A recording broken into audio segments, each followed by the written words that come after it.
It's time! The 2025 Mega Tarot spread is now available for booking. Not only are we going to be looking at the individual month's energies for the year ahead, but we're also going to be highlighting 3 major opportunities for you to seize in the year 2025. So bestie, what are you waiting for? Head on over and book your service. You guys have 1 more week to enter my 2025 Mega Tarot spread giveaway. The rules for that giveaway are on my Twitter, but I'll also be posting it on Patreon. Since you need to be a Patreon member anyway to enter the giveaway, that's one of the bonuses of being a patron, is that you get access to stuff like giveaways, right? And you get access to stuff that other people don't get access to, or they get access to it super late. So I think it's cool. I think it's rad. Hopefully you get your friends to join too. You guys know I put a lot of effort and energy and love into what I do, and I hope that translates into the content that you're getting. But let's see what your overall energy is, Aquarius. Oh, that was quick. Speaking of Pluto, hello. Plutonian energy showing up, and Martian energy. Death card, Scorpionic energy, right? The Death card is one of those cards that people get and they're like, oh gosh, this is so scary. And this could be talking about physical death. Like, for example, I have an Aquarius moon, and my, TMI, my grandpa just died. But this year my niece was also born. So it's like the circle of life is real, and it's so incredible when you look at it from a lens of love. And the Death card could be symbolic of a physical death. There could be a physical death in December that is something that you're dealing with. But the Death card is also symbolic of an ending, right? A situation coming to an end and you needing to grieve that. Oftentimes we don't really take into consideration how much mourning and grief are natural parts of life. And you need to grieve situations and people that are no longer in your life. Maybe they're alive and well, but they're just no longer part of your life. So all of that will be thematic. Something coming to an end. But in this card, I don't know if you can see it, there's a sun that's coming up in the horizon here, which is talking about a new day emerging and a new clearing coming to pass. And it's actually referencing the moon. The 2 towers here are in the moon card. In the moon, this month, we have 2 new moons. We have a new moon in your Sag 11th and a new moon in your Capricorn 12th. So, yeah. Lots happening there. New beginning when it comes to your visions, your goals, your friendships, your connections, and then a new beginning when it comes to your connection to yourself when you're alone, and also making peace with the past and making the past work for you, actually, like taking what you've learned, even the mistakes and the errors, and using it to your advantage. So next 6 months will be all about that, right? But Scorpionic energy could be important this month for you. This is, of course, Major Arcana, so it's a major message. And it is a number 13 card, breaks down to a 4. Strong emphasis on connection and foundations and personal boundaries. And, of course, when Pluto is transiting Aquarius, it's Pluto transiting its own 4th house space. So you have to have strong boundaries and protect yourself this month and in the next 20 years. Let's look at your challenge, Aquarius. Let's look at your challenge. Hello. Hello. All right. So you're going to be like Libra and just take over everything. Another major arcana, the Emperor. So you got Scorpionic and Aries energy here. So you got both sides of Mars. The soldier and warrior part of Mars and the more protective side of Mars. The Emperor is a number 4 card. 4 is coming up again. So from now until April 2025, that could be a really significant time for you to figure out who you are, find yourself, come to a place of understanding about the power that you hold. But this is you being the leader, taking on a position or a role where you are a leader, where you do have to do things on your own, and you look really good. This obviously comes with its own set of responsibilities and duties, but I think you've got this. And you're being really upfront here with the Seven of Swords reverse about what you can't do, what you don't know how to do. And I don't know if people will receive that very well. But you're saying, I don't know, when someone asks you a question and you truly don't know, you're not beating around the bush. You're just telling them how it is, like it is. Very authentic energy.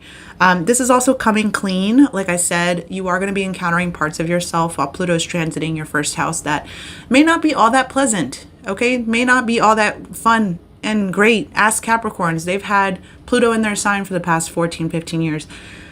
There are parts of yourself that are going to come to the surface that you're not going to like. And your job is to face it, confront it, process it, and get over it. Then we have the Knight of Wands reverse, another echo to Aries, but also Leo, your 7th house, and Sagittarius, your 11th house. So a lot to do with other people, And people may be coming at you sideways a lot. That happens when Pluto's in your sign. You may feel a little bit bullied, a little bit like repressed, or like people are coming at you some kind of way. But it's because they're not doing what you're doing. You're over here sitting pretty, minding your business, master of your domain, and people are coming at you like they've got something to do. Like you are not it, okay? A Knight of Wands reverse, you're not it.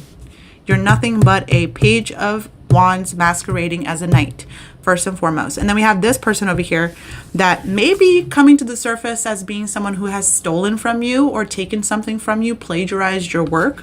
They don't hold a candle to you. Just putting that out there. Let's look at what's helping you in December. Ooh, another 4. Telling you, 4 is a really big deal. You may be seeing 444, which is so protective and so beautiful. I always see 444 when I'm about to go through a tough period and I'm not sure whether I can handle it. 444 shows up. It's like guardian angels, the 4 angels at the 4 corners of the world protecting you. It's so beautiful. 4 of Wands is about foundations. It's about personal boundaries. And it's also about the people you're connecting with and why. As you can see, this is a wedding. There may be festivities that are taking place. Obviously, it's December, festivities all around. There are festivities taking place, particularly when the sun enters your Capricorn 12th house on December 22nd. Very magical moments, brilliant moments and opportunities for connection here. Okay, so if you're interested in that, I'm excited to look at your love life to see what's going on. But lots of opportunities to connect and to celebrate, to show off maybe your talents, your skills. And it's giving platform energy. You get to see how far you've come and other people get to see what you know how to do, which is fun too. Let's see about your love life, Aquarius, especially with Mars about to go retrograde in your Leo 7th. Oh my gosh, look at that. Justice. You've gotten the most major arcana so far, so you're going to have a big month. And we have Axis showing up here. We have Aries and Libra, which are sister signs. Justice. Some of you guys are literally getting married or finding the person that you're going to be married to. Just saying. I'm just saying. Doesn't have to be a Libra, but Libra is significant because Libra represents union. It represents coming together in union. We have union. And it's about the justice system. You may be dating a lawyer or someone that works in the legal system, or they're a judge. I mean, hey, fancy. Or maybe you're just finding your other half, finding a person that balances you out, makes you feel like you've got this, that confirms a part of you in a way, which is really cool. It's a number 11 card. 11 is a master number. It's a master teacher. So whoever this is, whatever the situation is in your love life, is meant to teach you big lessons about yourself and about life. And this person's really big on fairness, authenticity, justice, of course. What about your professional life, Aquarius? Oh. King of Swords. That's you. That's you. Fellow air sign here, of course. Libra is represented here too. In Libra, we currently have the South Node in Libra, which hasn't been all that great. We've had a lot of wars between the sexes, like, which I kind of talked about in my North Node and Aries video back a couple months back, probably like a year back. I have to go and search for that and add the link to this video, but not the best of times when the South Node is in Libra for connection relationships.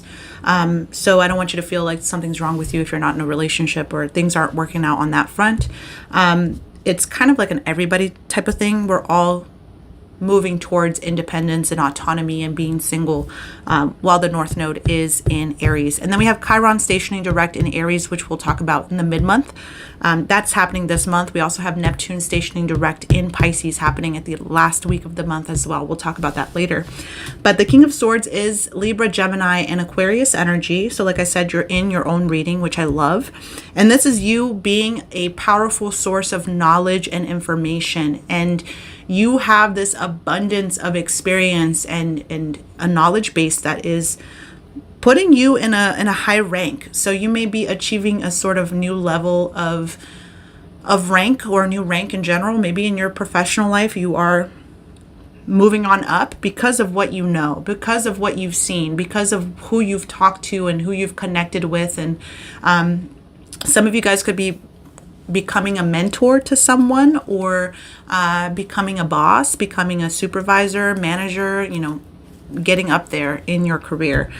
This is also you knowing what to say and when to say it, and being very strategic in your communication. And you kind of have to be, by the way, when Mercury's retrograde, you have to be extra cautious about what you're saying, but also paying close attention to the people around you and what's going on around you while Mercury is retrograde in your 11th house. Let's get your advice card for this month.